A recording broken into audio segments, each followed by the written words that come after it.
Thanks so much for tuning into Talking Point. I'm your host, Niraj Shah. We try and speak to money managers across the street to try and get a sense of what is it that they are feeling about the portfolios at current levels and current valuations.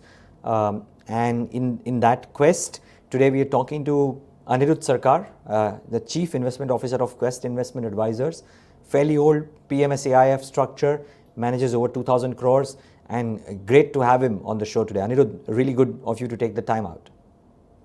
Yeah, thanks Niraj for having me on your show. And the pleasure is entirely ours. Aniruddha, how are you thinking about it? Normally, all-time highs are never accompanied by average valuations and certainly never in India.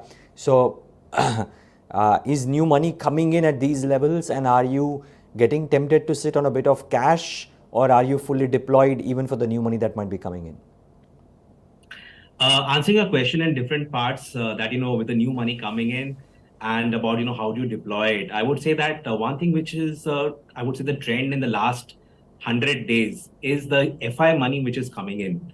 And that is something which has taken everyone by a big surprise, because no one had expected that the FI money would come in this amount before the elections were over, because mostly people are factoring in that post elections in 24, you will find the big FI money coming in.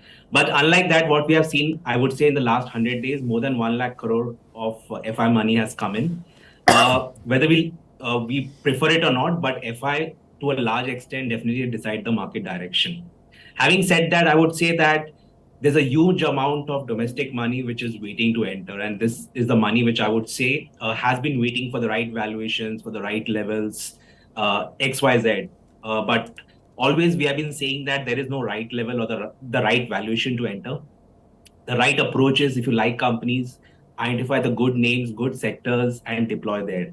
For any new money which is waiting to get into the market, I would say that don't wait for the right level. Even at these levels, we might be looking at a 19,400 valuations 1 year forward at around 21p.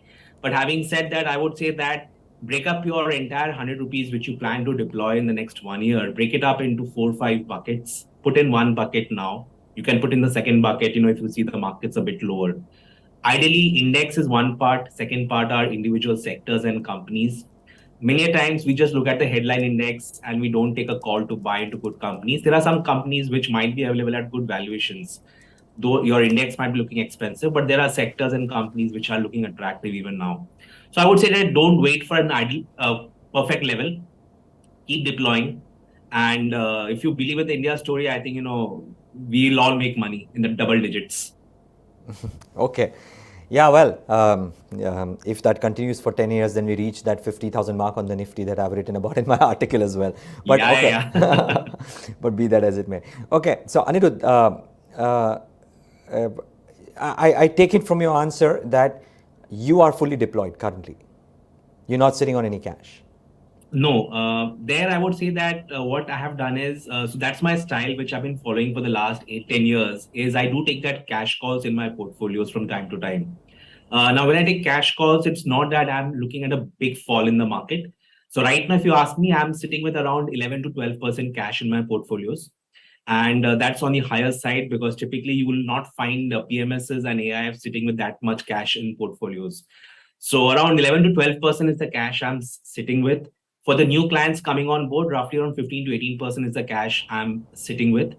Now, the reason for that is because not that I'm expecting a big fall, but some of the names which we owned have moved much ahead than our expectations. So we have taken some profits off those sectors and those companies.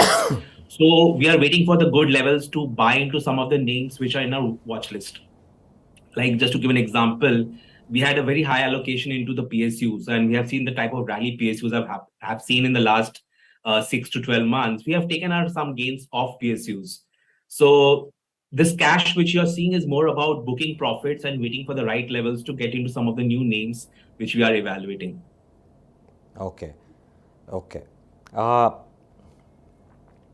But clearly that means that despite the promise of the story, you are not quite finding the right mix of growth and valuation at the current levels. Yeah, absolutely. I think, people keep asking me that, is there any value left in companies where we are looking at deploying? I would say, no, value is a term which is a relative term. Now, value can be value to itself. Like, if I take, for example, say, for example, HUL, just for the namesake, like an example, there have been times when the stock has traded between 35p and 65p. Now, if I buy that stock at around 40p, which we had done in the past, it might look like, you're buying an expensive stock compared to the broader market. But if I compare HUL with itself's valuation or its itself valuation band of the last 5-10 years, then I'm buying much towards the lower end of the valuation band. So those type of opportunities I'm seeing in the market, wherein companies are available at the lower end of the valuation band compared to their historic valuation band. But yes, if you ask me pure value, I think you don't have much of those pure value wherein you're getting stocks at 6-7 price to earnings multiple, below 1 price to book.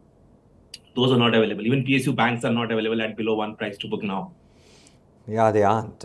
So I heard you say that you don't expect a very large correction. I've spoken to enough people off late, and the consensus view seems to be that we are still at the start of this large run as opposed to the end of it, and corrective moves, if any, 3, 4, 5% might get bought into. But if the pace of the inflows that we're currently seeing from the global community continues despite 2 strong months of May and June, then the corrective move itself might not come.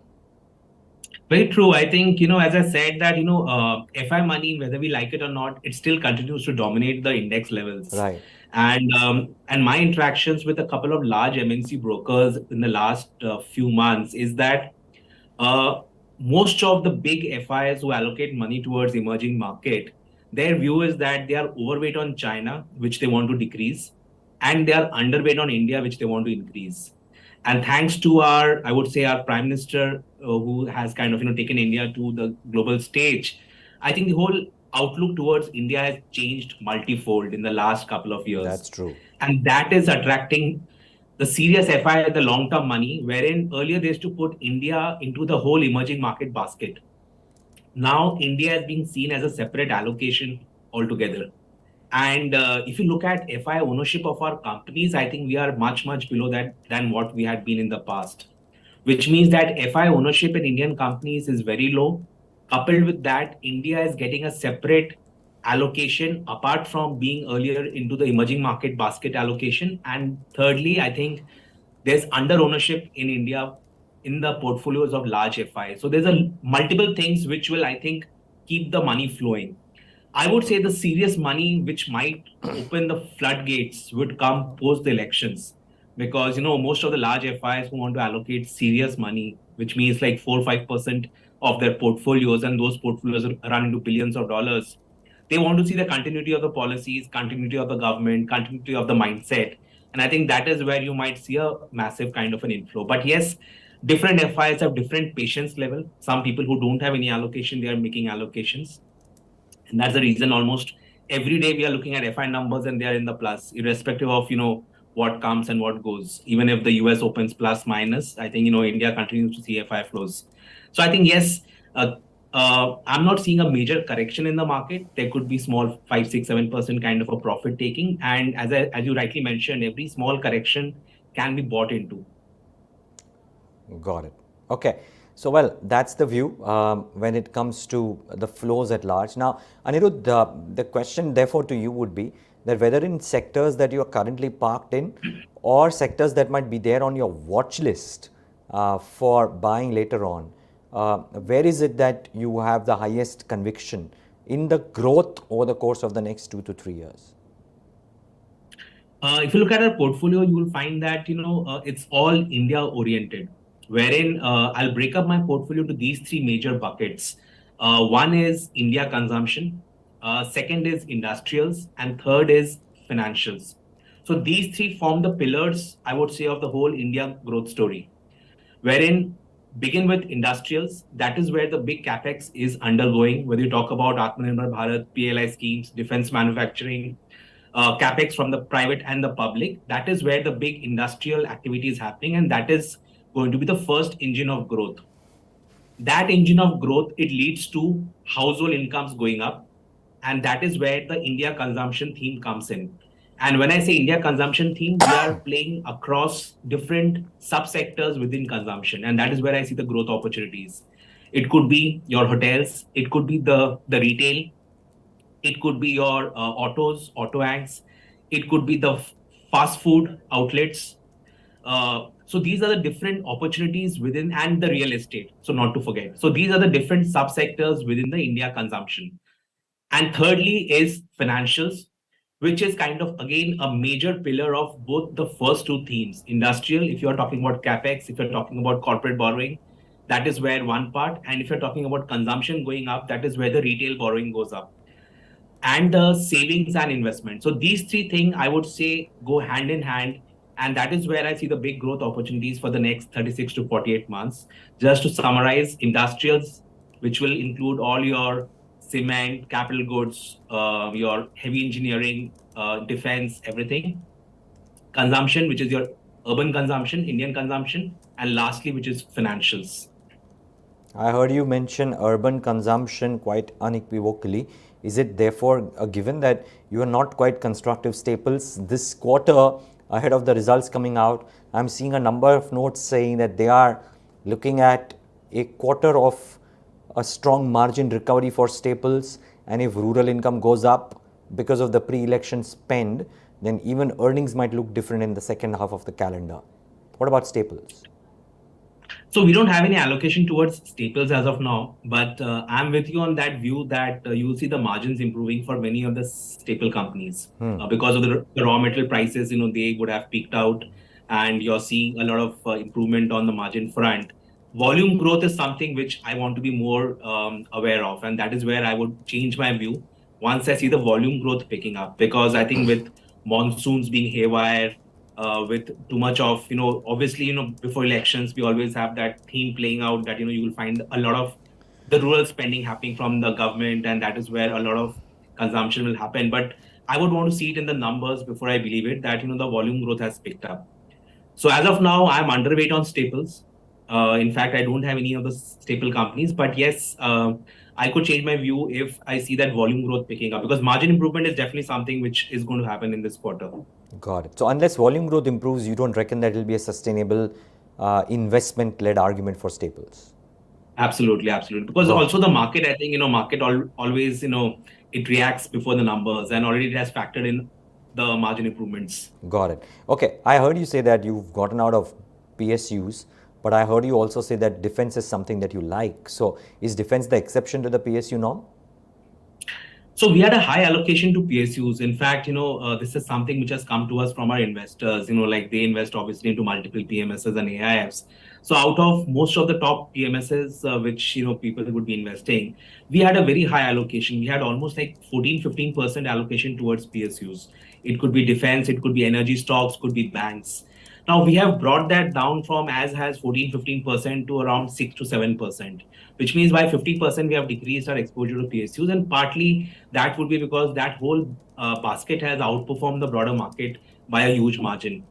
So that doesn't make me negative on the PSUs. I think PSUs definitely have a lot of headroom for growth, but I would say that valuations have run ahead of what gives you that comfort of the risk management. If I'm looking at the risk management framework, so I would say valuation have moved up a lot over there, and that is where we are taking some profits off.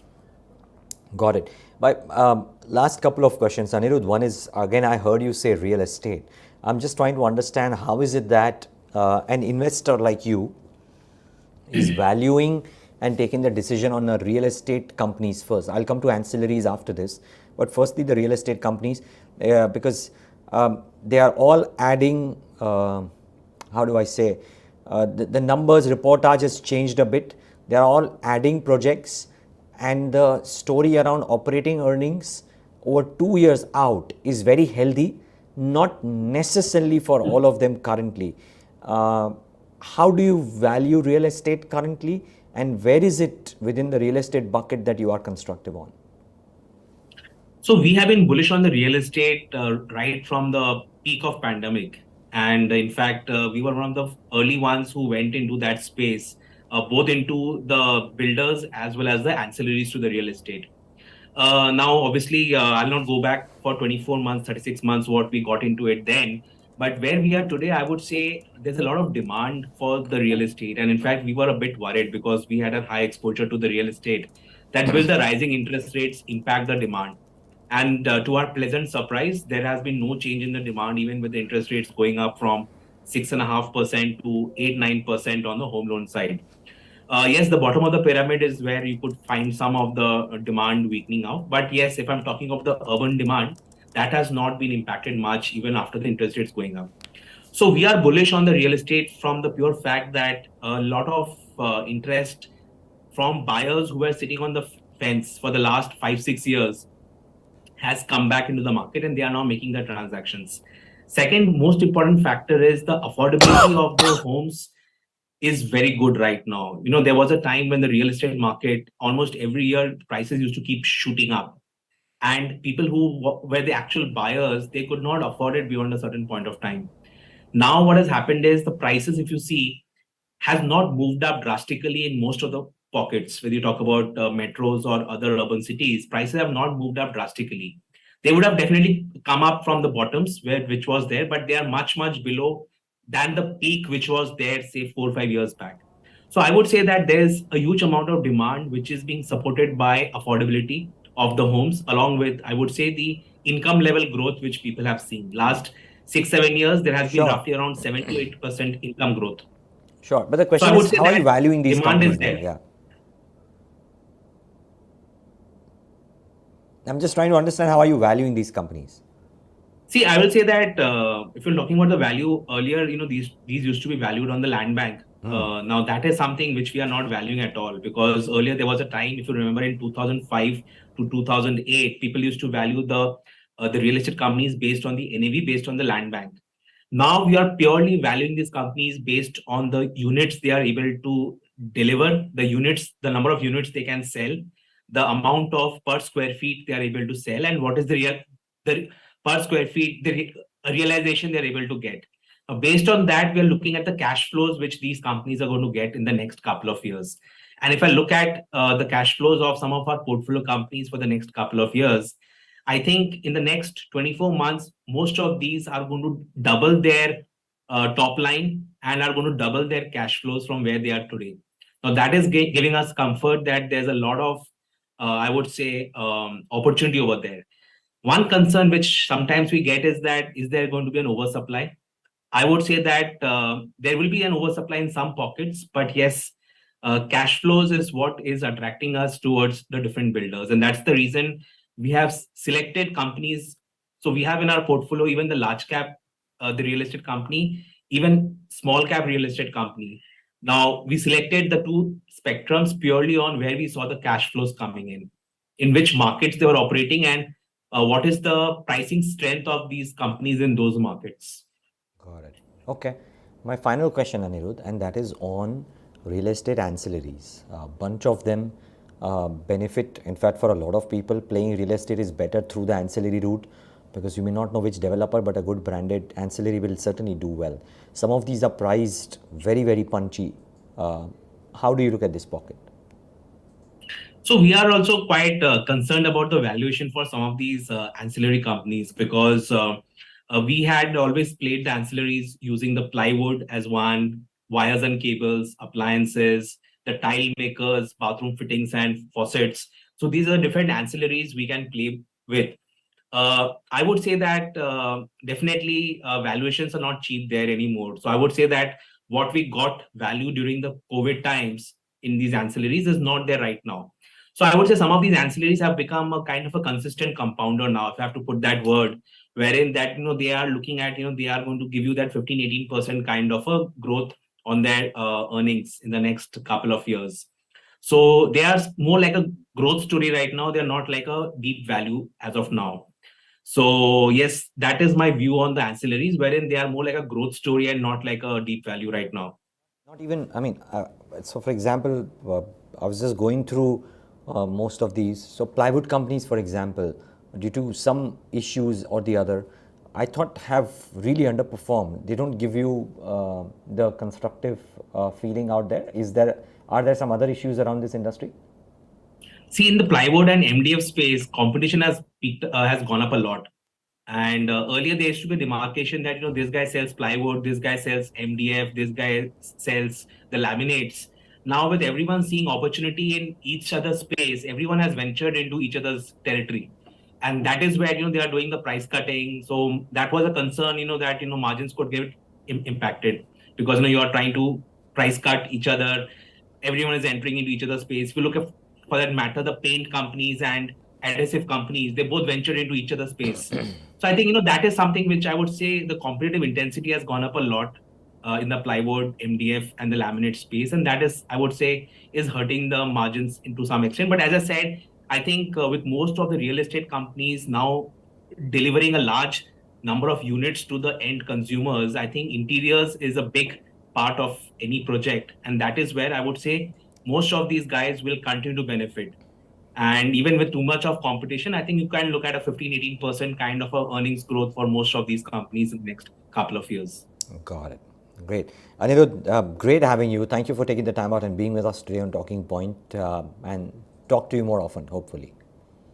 It's a pleasure talking to you. Thank you. Thank you. Thank you so much. And viewers, thanks for tuning to this edition of the Talking Point.